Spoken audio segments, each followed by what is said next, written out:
এই কাজ হচ্ছে এখন পুরোটা।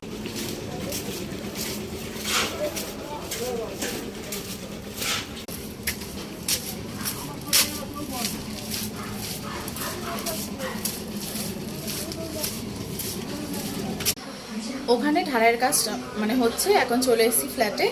এখন একটু সবাইয়ের জন্য চা করব। এখানে সবার জন্য আমার চা করা রেডি, নিয়ে যা।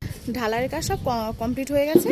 এখন দুপুরবেলা এখন খাওয়ার জন্য সব আয়োজন করা হচ্ছে। টেবিল চেয়ার সব এখানে মানে পাতা টাতা হয়ে গেছে, এবার সব খাবার দেয়া হবে।